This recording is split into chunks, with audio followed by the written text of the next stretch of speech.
the key to our salvation? I found it. I put it on my key ring, y'all. I got it today. That's the biggest yellow key. You can't go get that duplicated down at the store. The one of a kind, baby.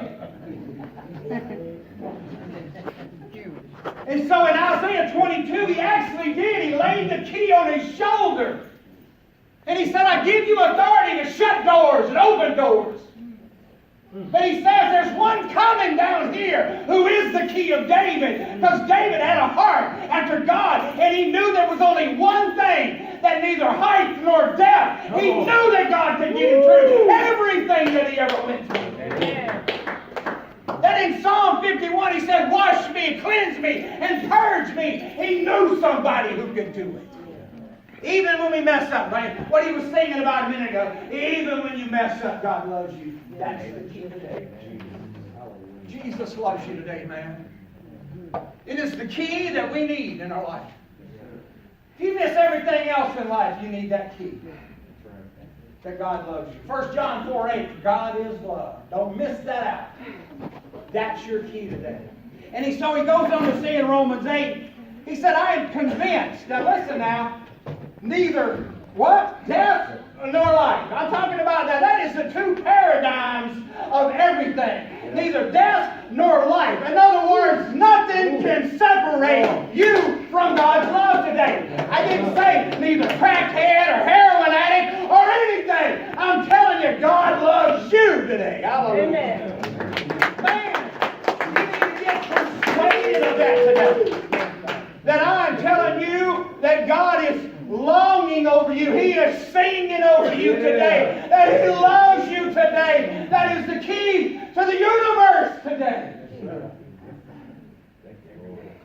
He said, neither angels nor demons, neither the present nor the future, nor any powers, nor height, nor depth, or anything else in all creation. Nothing you can conjure up in your mind or come up with on the computer can separate you. He will never turn His back. Some of us have abandonment issues today. He can fix your abandonment issues. You fall in love with Daddy, He will never abandon you. He will never forsake you.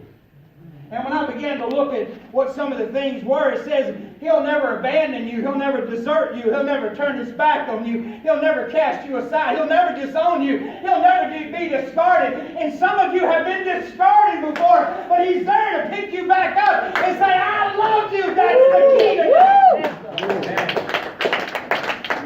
And Paul said, listen, I am persuaded of one thing. Even in suffering, in the jail cells all over the region, he was persuaded that he could do all things through Christ who gave him strength. That was the key. God's love is. Yes, sir. Man, what an amazing testimony of Paul. That in the midst of all this stuff, in Philippians 4:4, rejoice. And again I say rejoice. Woo! Locked up in prison, he's got something to rejoice over. You know what he's rejoicing over? He found the key. He found the key that unlocked it all. And I'm telling you, some people are missing out on it today. You haven't unlocked what needs to be unlocked. And you're missing out on things that only God can open the door and shut the door, but I'm telling you, there's a key to it. Ooh, Jesus.